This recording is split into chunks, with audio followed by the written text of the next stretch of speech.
Welcome to the Art and Void podcast, a sacred domain to elevate artists' mind, body, and spirit. We're artists committed to embracing our calling, guided by spirituality and self-development. I'm your host, Jesse Dvorak. If you're passionate about elevating yourself as an artist and connecting to a broader community of like-minded individuals, you're in the right place. Don't miss out on more fun, deep, sexy, and spiritual insights by subscribing to the newsletter at artandvoid.com. You can also follow along on YouTube and Instagram, where the handles everywhere are Art and Void. And today I am graciously joined by my friend and fellow artist, Christine Nguyen. Am I pronouncing that correctly? Yes, okay. Yes, thank you. Yeah, Christine is an inspiring creator in so many ways.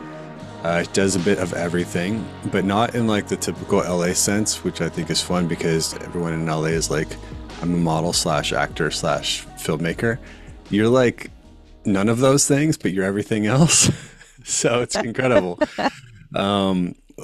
Christine's worked as a creative director and consultant with major brands, also a photographer, a DJ, vlogger, and I think I'm saying this correct, ceramicist? Ceramicist, yeah. Okay. Basically, it just seems like you do whatever you like to do and you're really wonderful at it. And Thanks. That's actually why I wanted to talk to you, because I don't know what it's like for you, your lived experience, but from my vantage point, it just seems so effortless. So first off, thanks for coming on the show. How are you doing? And was there anything in that intro that's significant that I missed? No, that was I love hearing from another person's point of view what they think I do. Yeah, I still don't have any idea what I do when people ask what I do for work. Yeah. Well, on your day to day, what kind of takes up most of your energy, your mind space, and how do I it seems like time? you're prolific. You really, it's at least from my vantage point, it just seems like you do, and you're always doing something. You're always putting out something, and that's inspiring. Thanks. I think, on a day to day, it changes every day. Like today, I'm assisting a photo shoot for a clothing brand. I'm doing a little bit of makeup, and I'm gonna go in a little bit early to set up the lights and everything, and I don't know how to do that, so I'm learning from someone else. So right now in this era, I'm in my seeking mentorship era. Okay. So that's why when you reached out, I was like, hey, this is the perfect time to talk, because I don't feel like I'm producing that much stuff. I'm not creating that much stuff. I took a long break on my ceramics because I haven't been very passionate about it. So there's this, I'm going to butcher it, but there's this Japanese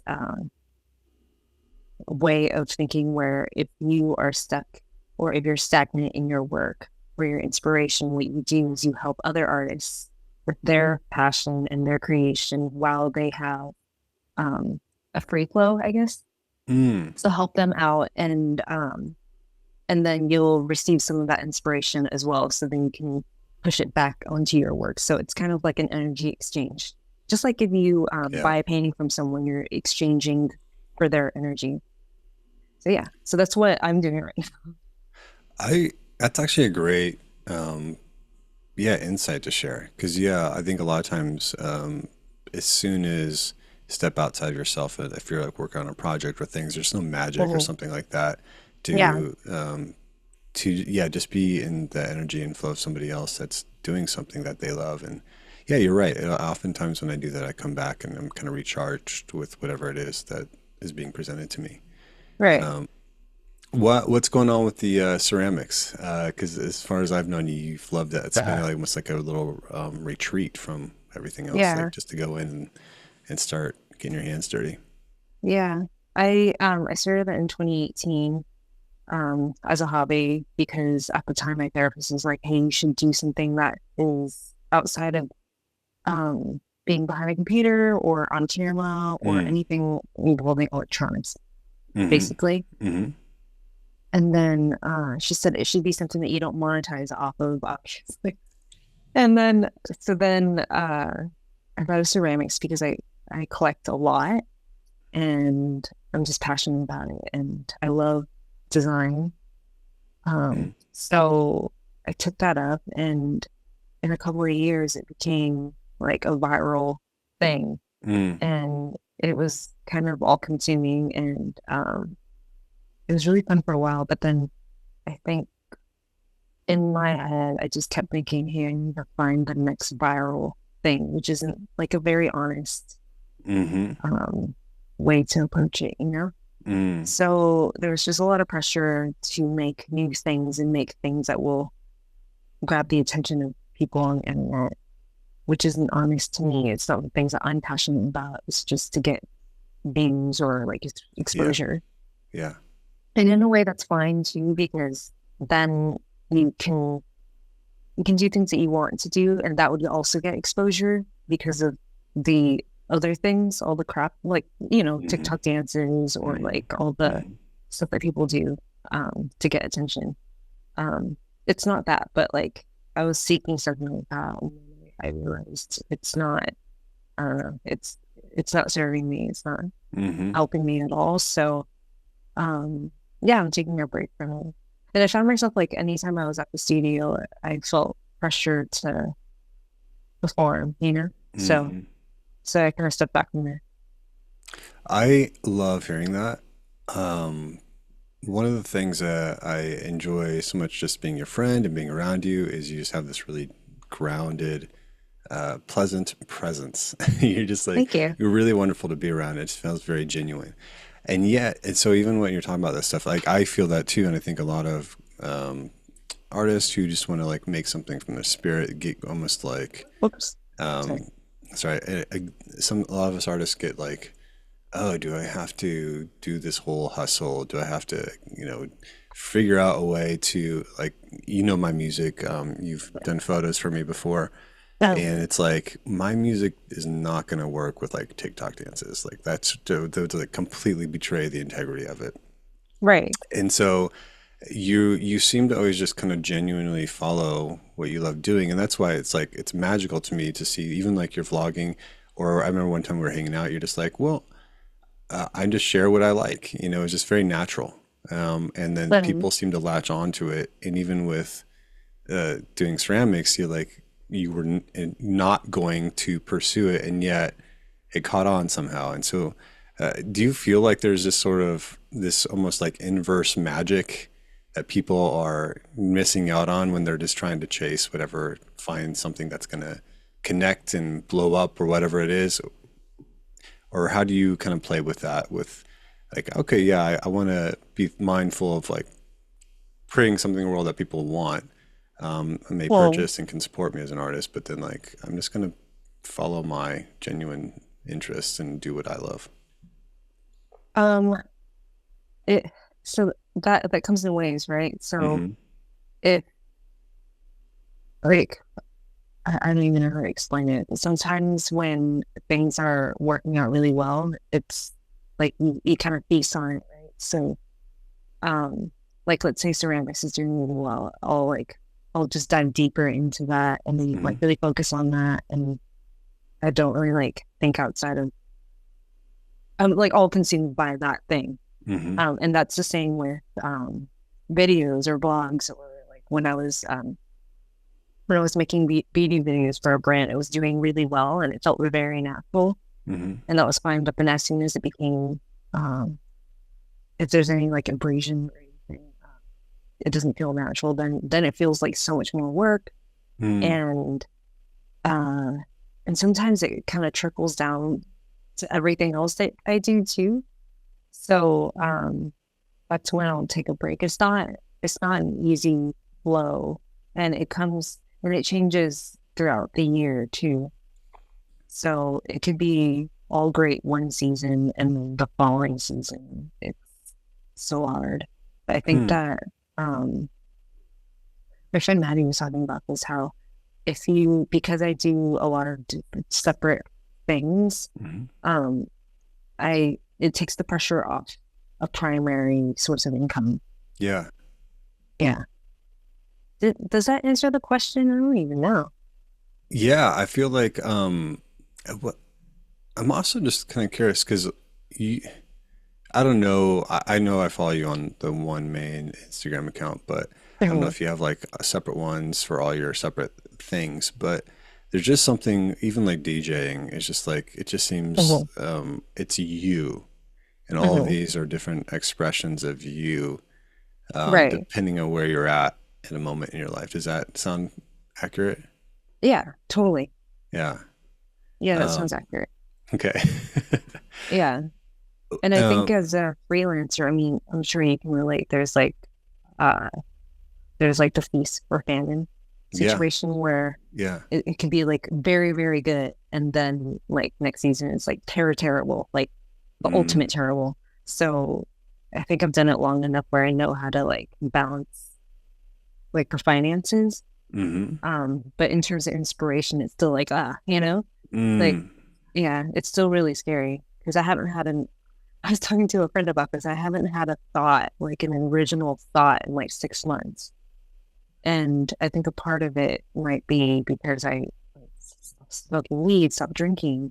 hmm. Um, yeah, and maybe it's like something internal that I need to like, break past. But yeah, I haven't had like a good idea in a really long time.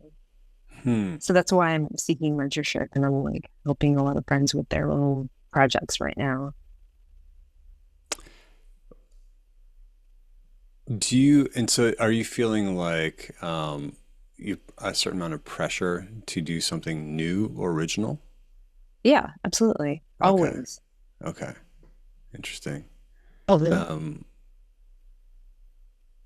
well, let me know how the collaboration goes. And if you want to come out to Joshua Tree and do some yeah. collaboration, yeah, I know you're like, yeah, it's like way too hot out there right now. Well, my But sister lives out there. oh, really? I didn't know that. Yeah. Oh, okay. Yeah. Well, we have to hang out then. Oh. Um, yeah, it's interesting. I don't know if I don't feel like I'm as prolific as you are. But I guess I don't think I have a shortage of ideas, but what I do is sort of, I can at times struggle with which one feels most resonant to Mhm. be working on at any particular moment. And so it's just sort of like a sense for me. But then, yeah, then there's like, I think it's LA specifically, but also doing creative work and artistry. You have your artwork, but then also you're using those same skill sets to do like jobs for people. So maybe Right. sometimes that work, that the muscle that you're using to do a thing is just sort of tapped out at certain times if you're doing it for work, and just kind of pumping out something. Not that I think you actually do a great job of working with brands that align with you, and I'm actually pretty blessed in that way too. A lot of the people that reach out to me are things that are generally aligned with where I'd be interested in creating. But Oh. yeah, I don't know if I would struggle with like I need a new idea, but I can get where you're coming from of like because there'll be times in my life where I'm picking up the guitar and I'm just like this sucks, this sucks, this sucks, and then but I still will often record like on my voice memos, and then you never know Yeah. because like 6 months later I might listen to something like actually there was something there. So I Yeah. don't know. You might just be, I don't know. Maybe that inspiration just in your heart isn't quite there, but I think you're going to be okay. You're going to be, Yeah. And no, I know that. yeah. I know that for sure because it happens pretty often, you know? Okay. Yeah. So I know that it's just the time to like, get inspiration right now. I want to ask you too about the physical arts. Because Mhm. yeah, we do a lot digitally, but you do obviously ceramics, but you also do film photography and Yeah. you DJ vinyl. And Mhm. so what's drawn you to that? Is there any particular, I don't know, just sort of enjoyment that you get about that process as opposed to, maybe pulling your laptop and DJing that way or doing digital Oh, photography? You know, I haven't like put that much thought into the vinyl Mm-hmm. aspect. I think it's just because I've collected a ton and I want to put it to use Mm-hmm. because then it seems like a waste of money. Um, but when I was in my early 20s, when I first started DJing, I was doing vinyl and then I switched to Serato, which is just off my laptop. And I felt the passion die quickly Really? because because then with an unlimited amount of resources, Yeah. like for me, I get like paralysis. But if Mm. I have a set, like if I invested in something and I have a set list that I can choose from or a set, like amount of tools that I can like Yeah. use, Yeah. then I'm able to just work with what I have. So I maybe love that. that's, yeah, Yeah, there's something to limitations that actually engenders yeah. creativity. And I want to thank you for teaching me how to mix on the decks. You trained me, and I think that was I've done it twice, and they're both from you. So appreciate that. Pardon. That was a lot of fun actually. I think my collection is a different era, a lot of '80s stuff in there. So, Yeah. when's the last time you DJ'd? Um, I think I did it on Friday. I have a neighbor he has three shops and it's called Paper Eight and you open the window on Melrose. Hmm. So he just had a store opening on Friday. So I played there and it's mostly movie games, Okay. right? Um, but Tarantino, that kind of stuff. So Yeah. yeah. So it's fun. One of the things too, I think this actually would be maybe helpful for other artists to listen to is I think like even talking about that, like you seem so connected and social with your artistry that and even like what you're saying right now, you're seeking out supporting someone in order to almost feed your own creative spirit and things like that. Yeah. Do you think about that much, or have you thought about just like, oh, this is actually kind of a social thing that I do? Because you're very Yeah. supportive, you're always active, you're like that. You know, like we were walking around Highland Park, and you're like, I know this guy, I know this guy, and you're just like waving at people. Is that just like you as a personality, but also can you? I don't know. Have you ever thought about how that supports your life as an artist? Oh, I mean, I'm so grateful for it Yeah. for for for that because I think for a very long time, um,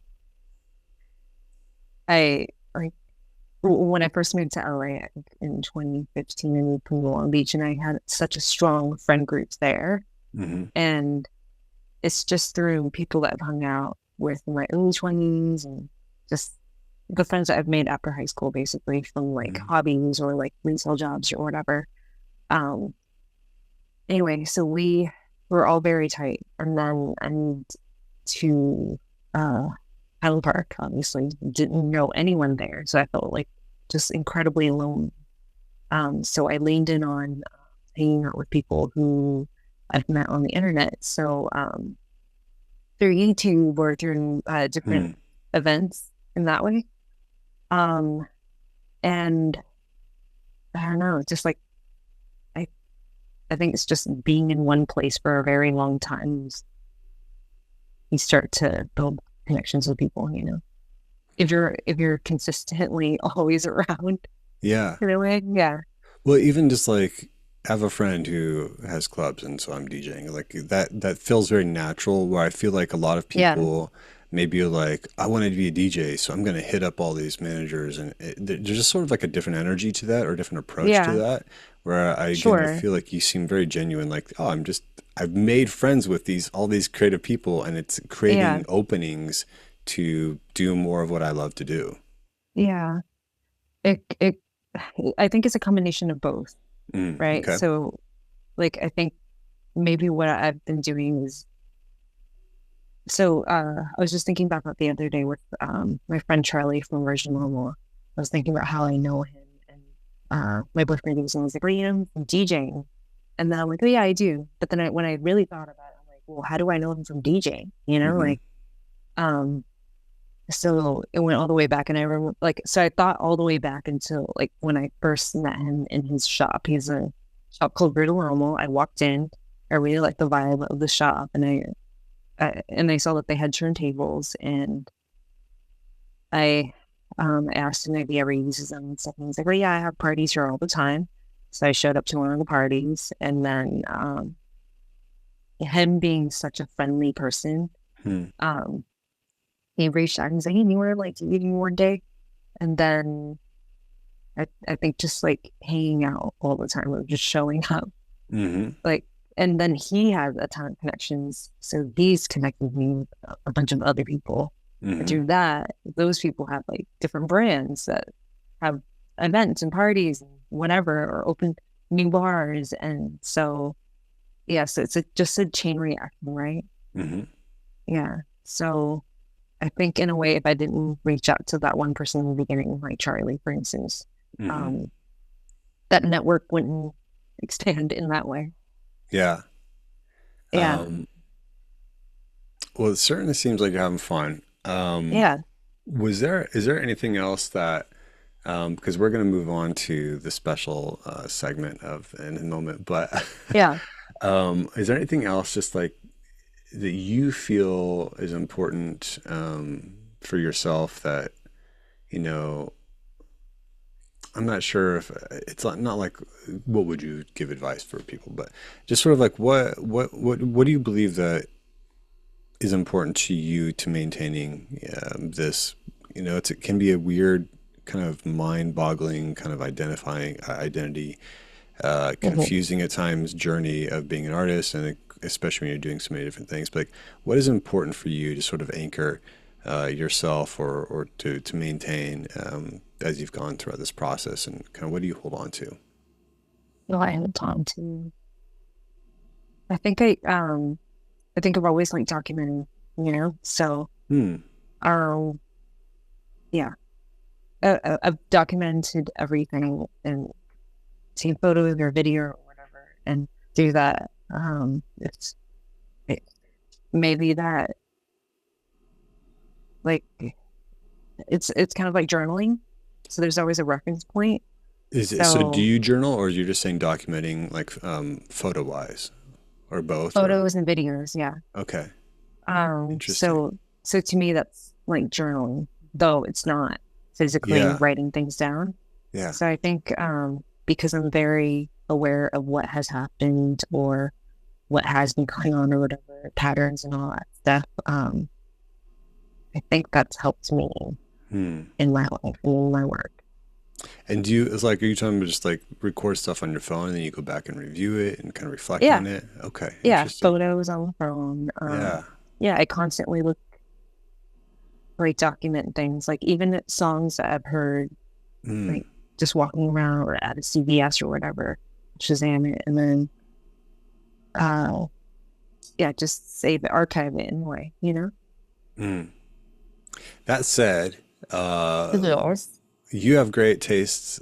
And I think actually, before we move on, that is actually one of your talents, is just having great taste. And I don't know, Thank you. that can be like a difficult thing to, I don't know, communicate to people or even just like claim or even kind of define, but you have excellent taste, and I do think that's one of your great skills and talents. Thank you. Yeah. So with that, do you got any like maybe musical recommendations that These are? recommendations.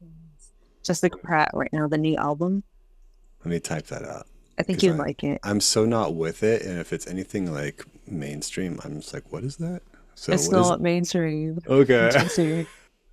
And I'm It's not not being dog either. elitist. I'm not being Yeah. elitist. I'm just oblivious a lot of times. So Yeah. yeah. What's the name of the song? Oh, Jessica Pratt. The Oh, album is Jessica Pratt. called, oh my gosh.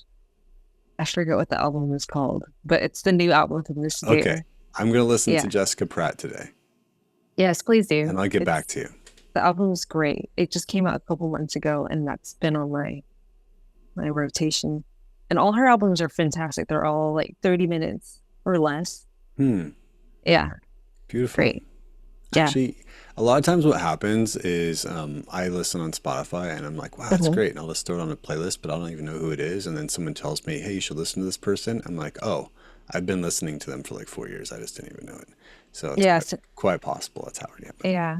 That's actually that's of your vibe to kind of like coffee, folky. And as you're mentioning, I'm like, I think I've probably listened to her. So I Yeah. will be very intentional about it today.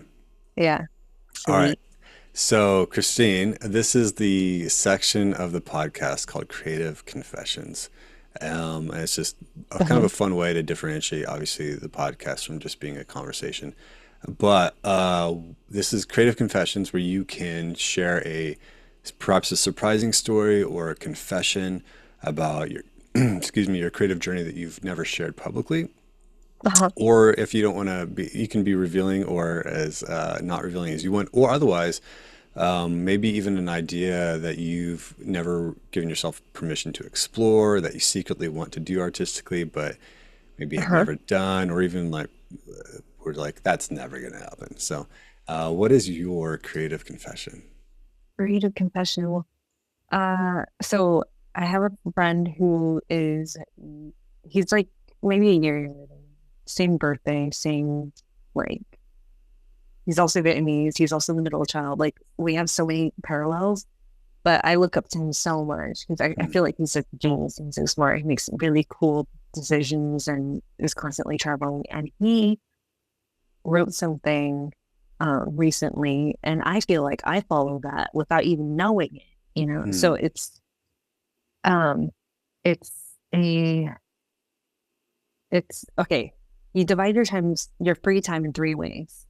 Exactly 3 ways. So 33% with people who are um like not as experienced as you, and it could be any age. So like doesn't have that much experience.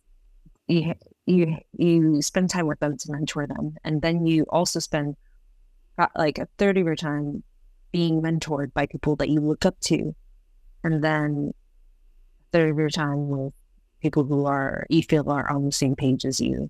Hmm. Yeah, and with that amount of time being split, you feel divided. And it's like, and then you won't be resentful of anyone in those 3 cycles, right? Because Wow. Yeah. we all know people who Yeah. constantly go, "Oh, this person's dumb," da, da, da. Like Yeah. who are Yeah. always negative and like Yeah. talking down on other people. And then every once in a while, you meet someone who just never talks shit, you know, Hmm. and that's rare. And when I talk to them, I realize that they have friends in all different categories of life, like different ages, different jobs, different mindsets. Hmm. They have friends who are completely conflicting with their own personal beliefs, Hmm.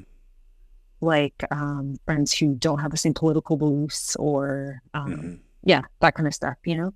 So when you find someone who's very varied in that way, um, they're just balanced and they're like usually content and they just need more wise, right? And that's who Hmm. he is.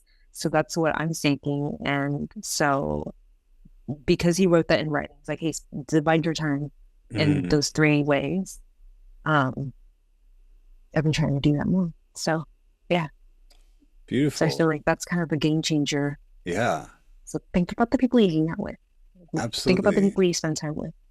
I like that too because yeah, you're getting the part too of serving in a sense of like helping people who are that provides your own intrinsic kind of feedback loop. Like it feels good to give and not just take as well if you're around people who you're getting wisdom from. Yeah, But then that can also be taxing too. So you're just finding that balance. That's a beautiful concept. I've never come across right. that before. Thanks. And you are the people who you hang out with the most, you know? Absolutely. Yeah. So, um, so yeah. And I think that's like I was talking to a friend yesterday, definitely to a friend yesterday about like aging and stuff. And Mm. his friend asked me how old I was. And then right away he cut him off. And he's like, you don't have to talk about that. It's so rude to ask a woman her age. And I'm like, Hmm. well, why? Why is it rude? Like, we need to shift that conversation. Yeah, It shouldn't be gross to get older. Like, of why? course not. Like, yeah, exactly, right? And like, you wouldn't imagine, so many people ask me how old I am, like all the time. And I feel like they wouldn't normally ask anyone that. But because I chose to have gray hair, I Yeah, chose that for myself. So people like feel open to asking about that. And they kind of, yeah, they don't feel rude or whatever. And I think that's great. I think we should be talking about how old we are and kind of absolutely. normalize that, you know? Yeah. I Yeah, mean, yeah, you could easily pass. There's a wide spectrum of what you could get, you right. could pass from. I don't Sure. know. I don't know where I'm probably got enough gray. It's probably pretty obvious, but sometimes still people get surprised when I'm 45. And they're like, "You don't look 45." I'm like, "Yes, I do, because I am 45 and I look like me." So, Yeah. there's But no other way but around there's it. nothing wrong with Being 45, yeah. yeah, I think that's great. Yeah. I think that's awesome. And and you have so much more confidence, you know, like Mm, I don't know. I think it takes a lot of confidence to be like, hey, I'm 36, I'm 45, I'm yeah. whatever, you know. Yeah. Yeah. That's all just kind of conceptions. People are their own self-conceptions of things. So, um, Yeah. but I love that idea. I'm always thinking about designing and structuring certain time frames in life and designing my energies to obviously create a more robust life, but also just kind of engender my own creativity. So, thanks for sharing that creative confession. That was really Yeah. insightful and beautiful. I like that a lot. What's your creative confession? Oh gosh, mine's not nearly as deep. Um, I always, and this is just one of those things is like it'll never happen, but I grew up watching like really terrible like 80s sci-fi movies. And I just have this fantasy of making this really terrible. There's like this slew, like Mad Max came out, and then all these Italian movies try to copy it and like did an Yeah. even worse version and cheaper versions. But they're so charming and the soundtracks are great. Yeah. And I'm like, I just want to go out in the desert and make a shitty post-apocalyptic sci-fi movie that's like not great, but that's just the charm and beauty of it. Um, Yeah. but not in a way. I think there's a lot of filmmakers that will want to do like grindhousey stuff, and it's very kind of ironic or self aware. And like that's when you lose the charm for me. Like when you're trying to lean into like this parody, but it's like so I don't know. There's this part of me just almost wants to hire someone who's never written a script to write the script and then just direct it. And so Oh um, gosh. that way you can't like be intentionally bad. It's like you need to have like you need to try to make it good, but it's still terrible. So Yeah. that's the beauty. But I take myself too seriously, so it'll probably never happen. And plus, it's hard enough making a movie at all. So to be like raising a bunch of money to make something like that, just like probably do something else. Sorry. Yeah. Well, you've seen The Room, right? Oh yeah, yeah. You've seen That's The Disaster Artist? Oh, and And that kind of encapsulates the kind of energy of a great bad movie, when they're very sincere about trying to make something, but they just are completely clueless yeah, of how bad it is.